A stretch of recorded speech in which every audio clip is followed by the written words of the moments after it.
اور شخصیت کا اس کے باطن پر اطلاق ہوتا ہے۔ اسی طرح ظاہر کو صورت اور باطن کو سیرت سے تعبیر کیا جا سکتا ہے۔ ظاہری پہلو اعضاء سے تشکیل پاتا ہے، یعنی سر سے لے کر پاؤں تک تمام اعضاء کے باہمی تعلق اور جوڑ سے جو شکل و حیت بنتی ہے اسے صورت اور شخص کہا جاتا ہے۔ اعضاء کے باہم تعلق میں اگر اعتدال اور توازن کار فرما ہو اور کوئی عضو بے جوڑ ہونے کی صورت میں بے اعتدالی کا مظہر نہ بنے تو ایسی صورت کو حسین صورت کہا جاتا ہے۔ جبکہ انسان کے باطن کا تعلق انسان کے اوصاف، خصائل اور اس کی عادتوں کے ساتھ ہوتا ہے۔ اگر باطنی شخصیت میں اچھے اوصاف اور پسندیدہ خصائل اور عمدہ عادات موجود ہوں تو یہ شخصیت کا حسن اور سیرت کا حسن کہلاتا ہے۔ اگرچہ جملہ انبیاء کرام علیہم السلام حسن صورت کے اعتبار سے بھی اور حسن سیرت کے اعتبار سے بھی بہت حسین امتزاج رکھتے ہیں، اور سیرت و صورت کے لحاظ سے اللہ تعالیٰ نے انہیں ہر نقص، کمی اور عیب سے پاک اور مبرہ پیدا فرمایا ہے۔ رب تعالیٰ نے ان کے ظاہر کی طرح باطن کو اور باطن کی طرح ظاہر کو بڑا پرکشش بنایا ہے تاکہ لوگوں کی طبیعتیں مکمل طور پر ان کی طرف راغب ہو جائیں، مگر اس بزم ہستی میں وہ عظیم مبارک ذات جس میں حسن صورت اور حسن سیرت کے سارے معیارات و محامد بدرجہ اتم سمو دیے گئے ہیں، وہ ہمارے محبوب علیہ الصلوۃ والسلام کی ذات ہے۔ اور پھر ہمارے آقا و مولا صلی اللہ علیہ وسلم کی ذات وہ ہے کہ ساری کائنات میں بکھرا ہوا حسن یکجا کر کے ایک پیکر میں اس طرح ترتیب پائے کہ اس سے بہتر نہ ترتیب ممکن ہو نہ ترکیب متصور ہو، تو اسی پیکر کو پیکر نور محمد عربی صلی اللہ علیہ وسلم کہا جاتا ہے۔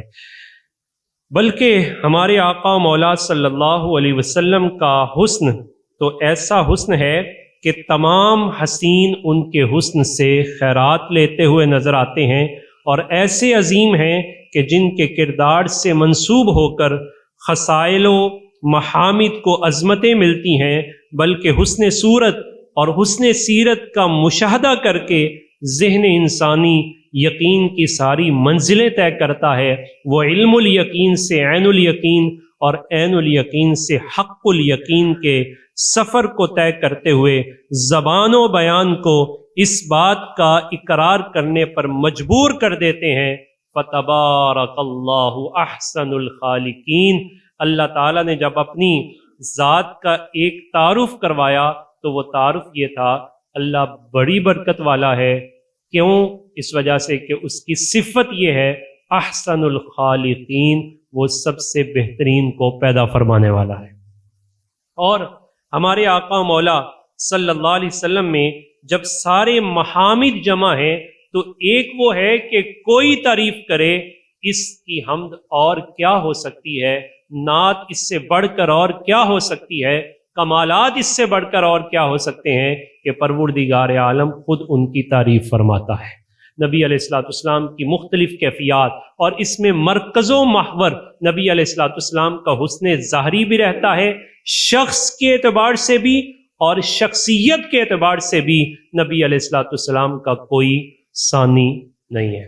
ہمارے آقا و مولا صلی اللہ علیہ وسلم کے بارے میں یہ کلام کتنا حسین اور کتنا مصداق حقیقی بنتا ہے کہ حسن یوسف دم عیسیٰ ید بیضہ داری، آنچ خوباں ہما دارند تو تنہا داری، یا صاحب الجمال و یا سید البشر من وجهک المنیر لقد نور القمر لا يمکن الثناء کما کان حقہ بعد از خدا بزرگ توئی قصہ مختصر۔ تو نبی پاک صلی اللہ علیہ وسلم آپ کی ذات والا ببرکات کی جو اکملیت و جامعیت ہے، اس کو بھی قرآن مجید فرقان حمید اپنا عنوان بناتا ہے، اور رسول اللہ صلی اللہ علیہ وسلم کی ان ساری کیفیات کو ذکر کرتا ہے۔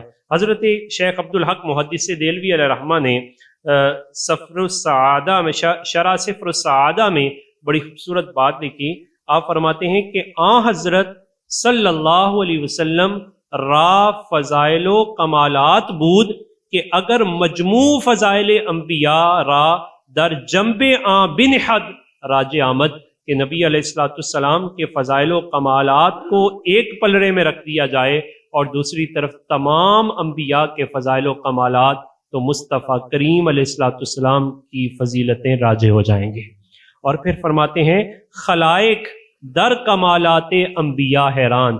میں نے قرآن پڑھا تو قرآن پڑھ کے میں اس نتیجے پر پہنچا کہ رب تعالیٰ نے جنہیں حسن و جمال عطا کیا تھا، جنہیں حسن صوری اور حسن معنوی کا مرقع بنایا تھا، جن کی ذات اور شخصیت دونوں کو ہی اعلیٰ و رفع ہر دور میں رکھا تھا، رب تعالیٰ ان کی تعریفیں بھی فرماتا ہے تو مخلوق حیران رہ جاتی ہے۔ آپ فرماتے ہیں خلائق در کمالات انبیاء حیران و انبیاء ہما در ذات وے، کہ مخلوق جب انبیاء کے کمالات کو دیکھتی ہے تو وہ حیران رہ جاتی ہے، اور ہم نے انبیاء کو دیکھا، جب مصطفیٰ کے کمال کو دیکھتے ہیں تو حیران رہ جاتے ہیں۔ اور فرماتے ہیں کہ اگر کمالات انبیاء دیگر محدود و معین، ہم نے قرآن پڑھا تو نتیجہ یہ نکلا کہ باقی انبیاء کے کمالات محدود بھی ہیں، معین بھی ہیں، لیکن اما اینجا تجدد و تعین نہ گنجد، فرمایا حضور کی ذات وہ ذات ہے کہ جہاں گنتی ہو ہی نہیں سکتی۔ وہ جناب اعظم نے کیا خوبصورت کلام کیا تھا، وہ فرماتے ہیں کہ کیڑا ایتھے گن گن دسے، کیڑا ایتھے گن گن دسے جتھے گنتی مک جاوے۔ اعلیٰ حضرت فرماتے ہیں تیرے تو وصف ہے عیب تناہی سے بڑی، حیران ہوں میرے شاہ میں کیا کیا کہوں تجھے۔ تو پھر خود اسی کی ترجمانی کی، اتنا تو کہہ سکتا ہوں نا، سب سے اولا و اعلیٰ ہمارا نبی، سب سے بالا و والا ہمارا نبی، کرن و بدلی رسولوں کی ہوتی رہی اور چاند بدلی کا نکلا ہمارا نبی۔ تو نبی پاک صلی اللہ علیہ وسلم کی ذات والا ببرکات کے بارے میں حضرت شیخ عبدالحق محدث دہلوی فرماتے ہیں خیال و قیاس را بدر کے کمال ویرا نبود، کہ نبی علیہ السلام کو اللہ تعالیٰ نے جو اوصاف عطا فرمائے ہیں وہ اوصاف ایسے ہیں کہ جنہیں عقل کا کوئی پیمانہ پرکھ سکتا نہیں ہے، کہ کسی عقل کے پیمانے پر انہیں پرکھا نہیں جا سکتا۔ اور فرمایا کہ یہ تو آج کی بات ہے، اگر کوئی آج مان لے تو اس کی خوش قسمتی، نہ بھی مانے تو کل قیامت کے دن ماننا پڑے گا۔ اعلیٰ حضرت فرماتے ہیں آج لے ان کی پناہ، آج مدد مانگ ان سے، پھر نہ مانیں گے قیامت میں اگر مان گیا۔ فرمایا آج اگر کسی کو شک ہے، کل قیامت والے دن جب نبی علیہ السلام میدان محشر کا دولہا بن کے تشریف لائیں گے اور مقام محمود پر جلوہ فروز ہوں گے، تو بڑے بڑے وقت کے فرعون بھی آپ کی عظمت کو شان کو مان لیں گے۔ نبی علیہ السلام نے خود اپنی وہ شان بیان کرتے ہوئے ارشاد فرمایا لوگو انا اول الناس خروجا اذا بعثوا، جب لوگوں کو اٹھایا جائے گا تو سب سے پہلے مجھے اٹھایا جائے گا۔ حضور خود اپنی شان بیان کرتے ہیں، فرمایا انا قائد اذا وفدوا، کہ جب انہیں وفدوں کی صورت میں لے جایا جائے گا تو میں ان کا قائد ہوں گا، سب سے آگے ہوں گا۔ اور مولانا مظہر نے کیا خوبصورت بات کی، انہوں نے کہا جب حضور آگے ہوں گے تو حضور کے ماننے والوں کی کیفیت کیا ہوگی، ہم سوئے حشر چلیں گے شاہ ابرار کے ساتھ، اور قافلہ ہوگا رواں قافلہ سالار کے ساتھ۔ یہ تو طیبہ کی محبت کا اثر ہے، ورنہ کون روتا ہے لپٹ کر در و دیوار کے ساتھ۔ تو آپ نے نبی علیہ السلام نے خود اپنی شان بیان فرمائی، فرمایا کل قیامت کا دن ہوگا، انا خطیبہم اذا انصتوا، جب سارے خاموش ہو جائیں گے تو میں پکاروں گا، میں بولوں گا تو بولوں گا کیا، انا لہا انا لہا، پریشان کیوں ہوتے امتیوں، میں ہوں نا یہاں میں ہوں۔ حضور علیہ الصلوۃ والسلام اپنی امت کی ڈھارس بندھا رہے ہیں اور ارشاد فرماتے ہیں انا مستشفیہم اذا حبسوا، میں ان کی سفارش کروں گا جس جگہ بھی وہ روک دیے جائیں گے۔ ذکر شفاعت کا سناتے جائیں گے، آپ روتے جائیں گے، ہم سب کو ہنساتے جائیں گے۔ انا مستشفیہم، میں ان کی سفارش کرنے والا ہوں گا اذا حبسوا، جب وہ روک دیے جائیں گے، وانا مبشرہم اذا یائسوا، جب وہ تانبے کی طرح تپتی ہوئی زمین کو اور سورج کو سوا نیزے پر دیکھیں گے، پل صراط کو تلوار سے زیادہ باریک پائیں گے، بظاہراً مایوسیاں چھا جائیں گی۔ حضور فرماتے ہیں انا مبشرہم، اس موقع پر میں خوشخبری بن کر ان کے سامنے آ جاؤں گا۔ حشر کے دن ہر نظر کانپ اٹھے گی، خوف سے ہر کلیجہ دہل جائے گا، اور کر کالی کملی وہ آ جائیں گے، حشر کا سارا نقشہ بدل جائے گا۔ حضور فرماتے ہیں انا مبشرہم اذا یائسوا، میں ان کو خوشخبریاں دوں گا جب وہ نا امیدی کی طرف جا رہے ہوں گے۔ الکرامۃ والمفاتیح یومئذ بیدی، عزت بھی میرے ہاتھ میں اور سارے خزانوں کی چابیاں بھی اللہ تعالیٰ مجھے عطا فرمائے گا۔ لواء الحمد یومئذ بیدی، اگر تعریف کا جھنڈا کسی کے ہاتھ میں ہوگا تو میرے ہاتھ میں ہوگا۔ انا اکرم ولد آدم علی ربی، میں اپنے رب کی مخلوق میں سب سے اکرم بھی ہوں۔ یطوف علی الف خادم کانہم بید مقنون ولؤلؤ منثور، جدھر بھی دیکھو گے میرے گرد رب تعالیٰ نور کا ہالہ بنائے ہوئے ہوگا۔ یعنی یہ نبی علیہ الصلوۃ والسلام کی شان اور عظمت جو کل قیامت کے دن ہوگی، اور رسول اللہ صلی اللہ علیہ وسلم نے اس شان کو خود بیان فرمایا۔ نبی پاک صلی اللہ علیہ وسلم کے یہ اوصاف کا تذکرہ ہمارے ایمان کو جلا بخشتا ہے، اور جو بے ایمان ہے اس کے ایمان کا سبب بنتا ہے۔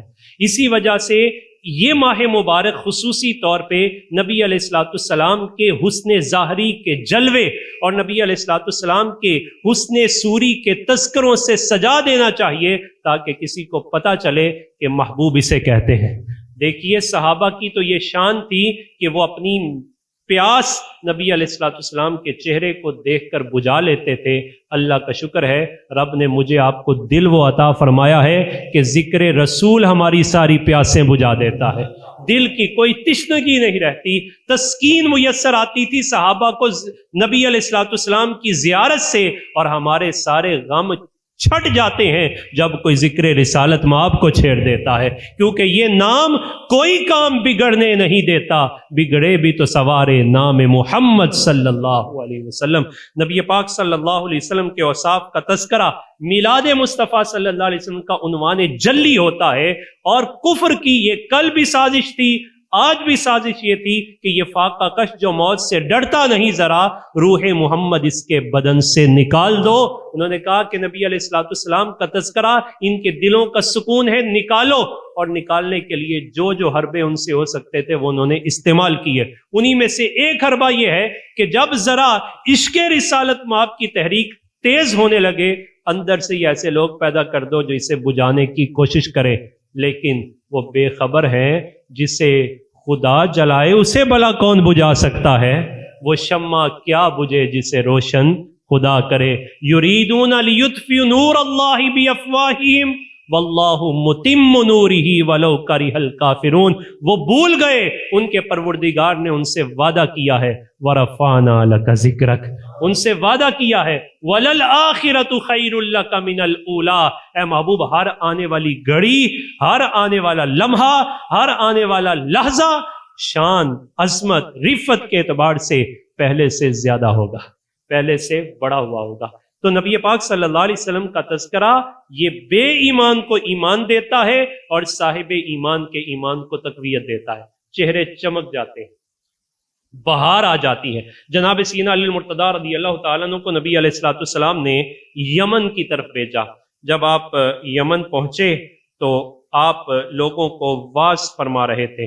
جس دوران آپ لوگوں کو واعظ کر رہے تھے، اسی دوران آپ کے قریب ایک یہودی کھڑا تھا، اور اس یہودی شخص کے پاس ایک کتاب موجود تھی۔ آپ پر جب اس کی نظر پڑی تو وہ کہنے لگا، آپ کہاں سے آئے؟ آپ نے کہا میں مدینہ سے آیا ہوں اور اللہ کے رسول نے مجھے بھیجا ہے۔ وہ کہنے لگا اچھا صف لنا ابو القاسم، ہمیں ابو القاسم کی تعریف سنائیے۔ یہودی عالم ہے اور کہتا ہے ہمیں حضور کی نعت سنائیے۔ جناب سیدنا علی المرتضیٰ رضی اللہ تعالیٰ عنہ نے نبی علیہ الصلوۃ والسلام کے حسن ظاہری، آپ کی ذات، آپ کے شخص ہونے کی کیفیات کو ذکر کیا، اور آپ نے حسن و جمال کے جب تذکرے کیے تو آپ کو وہ کہنے لگا اگر مجھے اجازت دیں تو کچھ میں بھی بیان کروں۔ یہودی عالم ہے، کتاب اس کے ہاتھ میں موجود ہے، اور وہ کتاب کھولتا ہے اور کھول کے کہنے لگتا ہے کہ ان کی چشمان اقدس ایسی ہیں، علی آپ بتائیے۔ جناب علی المرتضیٰ اس کی طرف دیکھتے ہیں، وہ چشمان مصطفیٰ کریم کا نقش کھینچتا ہے، کہتا ہے ریش مبارک ایسی ہے، دہن پاک ایسا ہے، گوش عالی وقار ایسے ہیں۔ سیدنا علی المرتضیٰ رضی اللہ تعالیٰ عنہ سے روکتے ہیں اور کہتے ہیں واللہ حاذہ واللہ صفاتہ، جو کچھ تو نے بیان کیا ہے ہمارے آقا مولا ایسے ہی ہیں۔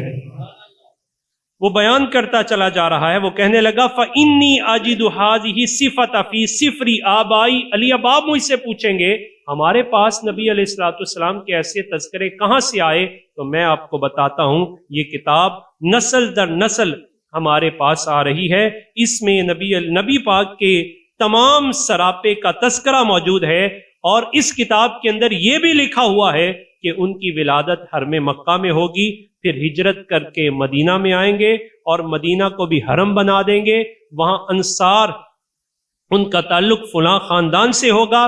جب اس نے یہ ساری باتیں بیان کی تو وہ جناب سیدنا علی المرتضیٰ رضی اللہ تعالیٰ عنہ کی طرف دیکھتا ہے، آپ فرماتے ہیں ہوا وہو رسول اللہ، ہاں وہی تو ہمارے رسول ہیں، وہی تو اللہ کے رسول ہیں۔ اب یہ یہودی عالم کہنے لگا اے علی گواہ ہو جائیے، فَإِنِّي أَشْهَدُ أَنَّهُ نَبِيٌّ، میں گواہی دیتا ہوں وہ کوئی معمولی نہیں، وہ اللہ کے نبی ہیں۔ میں بھی گواہی دیتا ہوں وہ اللہ کے نبی ہیں، وَأَنَّهُ رَسُولُ اللَّهِ إِلَى النَّاسِ كَافَّةً، اور میں یہ گواہی دیتا ہوں اپنے خاندان کی گواہیوں کو لے کر یہ گواہی دیتا ہوں کہ وہ اللہ کے رسول ہیں، اور ساری انسانیت کی طرف انہیں اللہ نے رسول بنا کے بھیجا ہے۔ اور کہنے لگا فَعَلَى ذَلِكَ أَحْيَا وَعَلَيْهِ أَمُوتُ وَعَلَيْهِ أُبْعَثُ إِن شاء اللہ، میں اسی عقیدے پر زندہ ہوں، اسی پر مروں گا، اور انشاءاللہ اسی عقیدے پر میرا حشر ہوگا۔ تو پتہ چلا کہ نبی پاک صلی اللہ علیہ وسلم کے اوصاف کا تذکرہ جناب سیدنا علی المرتضیٰ رضی اللہ تعالیٰ عنہ کے ایمان کو تقویت دیتا ہے، اور اندر ایک بھانبڑ مچلتا ہے کہ آپ حضور کی نعت سن کے واہ ہوا واللہ کہہ رہے ہیں، اور ادھر یہودی عالم جب نبی علیہ الصلوۃ والسلام کی شان کی تصدیق پاتا ہے تو ایمان لے آتا ہے۔ یہی مولد رسول صلی اللہ علیہ وسلم کی کمیموریشن، سیلیبریشن کے ہائر آبجیکٹس ہیں کہ انہینس یور فیتھ، اپنے ایمان کو بڑھائیے، اور اگر ایمان موجود ہے تو اس کے چراغ سے کسی دوسرے کے سینے میں بھی ایمان کا چراغ جلائیے۔ یہی اس کا الٹیمیٹ گول ہے۔ نبی پاک صلی اللہ علیہ وسلم کے حسن کے تذکرے کی کیفیات یہ ہیں، صحابہ فرماتے لو لم تکن فیہ آیات مبینہ کانت بدیہتہ تنبیک بالخبر، اگر نبی علیہ الصلوۃ والسلام باقی معجزات نہ بھی دکھاتے تو نبی علیہ الصلوۃ والسلام کا چہرہ ہی آپ کی نبوت کی دلیل کے لیے کافی تھا۔ اس پر جناب عبداللہ بن سلام، یہ بھی یہودیوں کے بڑے عالم تھے، اسلام لانے سے قبل یہ یہود کے ہاں اتھارٹی تسلیم کیے جاتے تھے، اور اسلام لانے کے بعد بھی بطور اتھارٹی انہیں نبی علیہ الصلوۃ والسلام نے پیش کیا۔ یہ عبداللہ بن سلام جب نبی علیہ الصلوۃ والسلام مدینہ پاک میں تشریف لائے تو دوسرے لوگوں کی طرح یہ بھی نبی علیہ الصلوۃ والسلام کو دیکھنے کے لیے آئے۔ یہ کہتے ہیں فَلَمَّا اسْتَبَنْتُ وَجْهَ رَسُولِ اللَّهِ عَرَفْتُ أَنَّ وَجْهَهُ لَيْسَ بِوَجْهِ كَذَّابٍ، میں نے جب یہ چمکتا مکھڑا دیکھا تو مجھے یقین ہو گیا یہ کسی جھوٹے کا چہرہ نہیں ہو سکتا، یہ چہرہ تو کسی سچے کا ہے جو زمین کی سچی خبریں بھی دیتا ہے اور آسمان کی سچی خبریں بھی دیتا ہے۔ کہتے ہیں میرے لیے کوئی اور چیز ایمان کا سبب نہیں بنی، بس مصطفیٰ کریم کا چمکتا چہرہ ہی میرے ایمان کا سبب بن گیا۔ سمامہ بن اسال یہ یمامہ کے سردار ہیں، اور نبی علیہ الصلوۃ والسلام نے نجد کی طرف ایک لشکر روانہ کیا، اور وہ لشکر راستے میں سمامہ بن اسال کو گرفتار کر کے لے آئے۔ یہ سمامہ بن اسال بہت سارے مسلمانوں کی شہادت کا سبب بھی بنا، اور نبی علیہ الصلوۃ والسلام کے سخت دشمنوں میں اس کا شمار ہوتا، اور ایک سخت قبیلے کا یہ سردار بھی ہے۔ صحابہ جب اس کو پکڑ کے لائے تو مسجد نبوی کے ایک ستون کے ساتھ اسے باندھ دیا۔ مسجد نبوی کا وہی ستون آج استون سمامہ کہلاتا ہے۔ یہ ستون کے ساتھ بندھے ہوئے تھے۔ نبی علیہ الصلوۃ والسلام کو خبر دی گئی، رسول اللہ صلی اللہ علیہ وسلم تشریف لائے اور لا کے اس سے گفتگو کی۔ جب حضور اس سے گفتگو کر رہے تھے تو یہ گفتگو تو کرتا، لیکن نبی علیہ الصلوۃ والسلام کے چہرے کو نہیں دیکھتا تھا۔ نبی علیہ الصلوۃ والسلام نے اس سے پوچھا، بتاؤ تمہارے ساتھ کیا سلوک کیا جائے؟ تو اس نے کہا، یا تو مجھے قتل کر دیا جائے، اگر قتل کیا گیا تو میں بھی قاتل ہوں، ایک قاتل کو قتل کر دیا گیا، اور اگر مجھے آپ چھوڑنا چاہیں تو کچھ عوض لے لیں اور چھوڑ دیں، بدل ہو جائے گا۔ تیسری صورت یہی ہے کہ آپ مجھے بغیر کسی عوض کے رہائی کا پروانہ دے دیں، میں اس احسان کا بدلہ کسی اچھے موقع پر ضرور اتاروں گا، میں احسان فراموش نہیں ہوں، میں ایک بڑا سردار ہوں۔ نبی علیہ الصلوۃ والسلام نے اس کی گفتگو کو سنا اور تشریف لے گئے۔ دوسرے دن پھر تشریف لائے، بات کرتا لیکن رسول اللہ صلی اللہ علیہ وسلم کے چہرے کی طرف نہیں تکتا۔ تیسرا دن ہوا، پھر بات کرتا تو نبی علیہ الصلوۃ والسلام نے اسے کہا، ذرا ادھر بھی تو دیکھو نا، ذرا دیکھ کے بات کرو اور جواب دو۔ اس نے نہ دیکھا۔ نبی علیہ الصلوۃ والسلام نے حکم جاری کیا، اسے کھول دیا جائے۔ صحابہ بھی ورطہ حیرت میں مبتلا، خود بھی حیران، واقعی کھول دیا گیا۔ جب کھولا گیا تو اس نے اب سوچا، دل میں خیال آیا کہ جس کی طرف قید و بند میں نہیں دیکھا تھا، آزادی میں دیکھ نہ لیا جائے۔ نبی علیہ الصلوۃ والسلام کے رخ انور کو دیکھا، اب قدم تیزی سے مسجد نبوی سے باہر نکال رہا ہے۔ صحابہ فرماتے ہیں کہ یہ خود بعد میں ہمیں بیان کرتے ہیں، اس دن میرے قدم تو آگے جا رہے تھے، دل پیچھے آ رہا تھا۔ ایک نظر نبی علیہ الصلوۃ والسلام کے چہرے انور کی طرف بس میں نے دیکھا تو دیکھتے ہی میں رہ گیا۔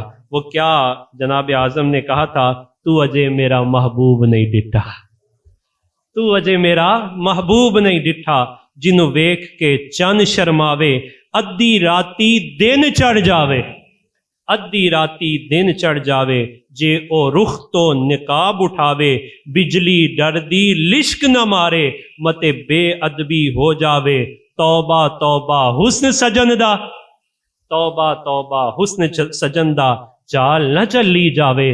جناب سمامہ بن اسال کہتے ہیں کہ نبی پاک صلی اللہ علیہ وسلم کی طرف جب میں نے ایک نظر دیکھا تو دیکھنے کے بعد اب قدم تو باہر تھے لیکن دل پیچھے کی طرف جا رہا تھا۔ تیزی سے ایک قریب کنویں پہ گئے، غسل کیا، اور غسل کرنے کے بعد پھر مسجد نبوی میں آ گئے۔ اب جب یہ مسجد نبوی میں داخل ہو رہے تھے تو نبی علیہ الصلوۃ والسلام نے اب ان کی طرف دیکھا تو دیکھ کے پوچھا، سمامہ ہم نے تو تمہیں چھوڑ دیا تھا، تم پھر آ گئے؟ عرض کرنے لگے، چھوڑا تو ہے لیکن اپنا بنا کے چھوڑا تھا نا، آپ نے چھوڑ تو دیا لیکن اپنا بنا کے چھوڑا ہے۔ مر ہی جاؤں جو اس در سے جاؤں دو قدم، کیا بچے بیمار غم قرب مسیحا چھوڑ کر، اب میں جاؤں تو کہاں جاؤں، اب سب کچھ میرا یہیں موجود ہے، اب اس در سے میں نہیں جاؤں گا۔ نبی علیہ الصلوۃ والسلام کی بارگاہ میں عرض کرنے لگے، حضور مجھے کلمہ پڑھائیے۔ نبی علیہ الصلوۃ والسلام نے کلمہ پڑھایا، کلمہ پڑھا کے اسلام میں داخل ہوئے۔ اب عرض کرنے لگے، حضور میں کچھ عرض کرنا چاہتا ہوں، اگر آپ اجازت دیں تو میں کچھ کہوں؟ فرمایا ہاں کہو۔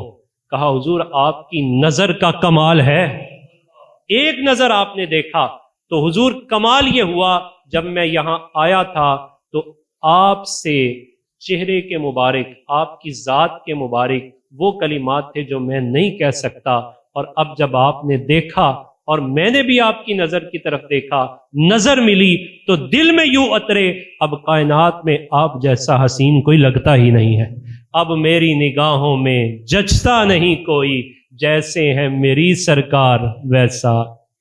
فرماتے ہیں کہ میں حضور واللہ ما کان علی الارض وجہ ابغض الی من وجہک فقد اصبح وجہک احب الوجوہ الی، خدا کی قسم اس وقت سب سے محبوب چہرہ مجھے آپ کا لگتا ہے۔ دوسری بات کی، فرمایا واللہ ما کان من دین ابغض الی من دینک فاصبح دینک احب الدین الی، جب تک میں اسلام کے دامن میں نہیں آیا تھا اس وقت تک سب سے برا دین مجھے اسلام لگتا تھا، اب اسلام میں آیا ہوں تو اس سے اچھا کوئی لگتا ہی نہیں ہے۔ تیسری بات کی فواللہ ما کان من بلد ابغض الی من بلدک فاصبح بلدک احب البلاد الی، کہ جب تک میں مدینے آیا ہی نہیں تھا تو سب سے بغض زیادہ مدینے کا تھا، اب آیا ہوں تو مدینہ ہی سب سے حسین لگتا ہے۔ ہمارے لیے سبق کیا ہے؟ پہلی بات تو یہ کہ نبی پاک صلی اللہ علیہ وسلم کے چہرہ انور کی طرف دیکھنا ان کے ایمان کا سبب تھا، جو دیکھ سکتے تھے۔ آج مصطفیٰ کریم علیہ الصلوۃ والسلام کے چہرے کے حسن و جمال کا تذکرہ صاحب ایمان کے ایمان کو حلاوت دیتا ہے، اور بے ایمان کے سامنے پڑا جائے جیسے یہودی عالم دیکھا نہیں، صرف تذکرے کی تصدیق پائی تو تصدیق پا کر صاحب ایمان ہو گیا۔ بات صرف اتنی سی ہے، کوئی بیان کرنے والا ہونا چاہیے۔ ارے یہ کیسی شان ہے کہ تو اپنے نبی کی شان بیان کر رہا ہو اور یہ کہے اسے تو دیوار کے پیچھے کا علم نہیں، اور اس کے بارے میں یہ بات کرے تو اس کے پاس یہ علم نہیں، اس کے بارے میں جب بھی بات کرے تو تنقیص کی بات کرے، تو بتا وہ تیرے دین کے بارے میں، تیرے نبی کے بارے میں کیسا تصور لے کے جائے گا؟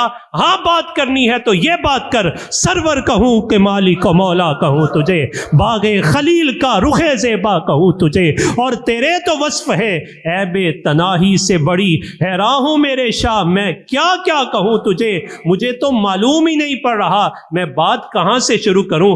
آپ کی انگشت ہائے مبارک کی بات کروں کہ جب وہ انگشت ہائے مبارک بھوکوں کے پاس جاتی ہے تو وہاں دودھ کی نہریں جاری ہو جاتی ہیں، جب وہ پیاسوں کے پاس جاتی ہے تو وہاں پانی کی ندیاں جاری ہو جاتی ہیں۔ آج حضرت نے اس پر کلام کیا، فرمایا کسی نے کہا فلاں علاقے کا پانی بڑا اچھا، کسی نے کہا زمزم بڑا اچھا، فرمایا میں تو یہ کہوں گا سب سے اچھا پانی تو وہ ہے کہ جو مصطفیٰ کریم کی انگشتہائے مبارک سے جاری ہوا ہے۔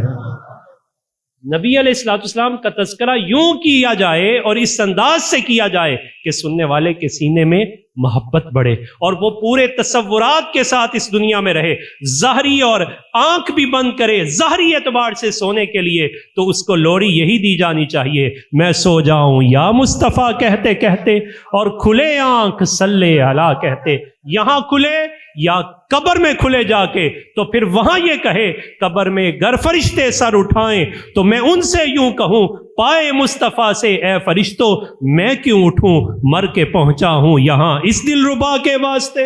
جن کی نعتیں سنتا تھا آج ان کا دیدار مجھے مل رہا ہے۔ تو یہ جناب ثمامہ بن اسال نے سبق دیا کہ پہلی بات تو یہ ہے کہ جب حضور کا کلمہ پڑھ لیا تو اب حضور سے بڑھ کر کوئی محبوب ہونا نہیں چاہیے۔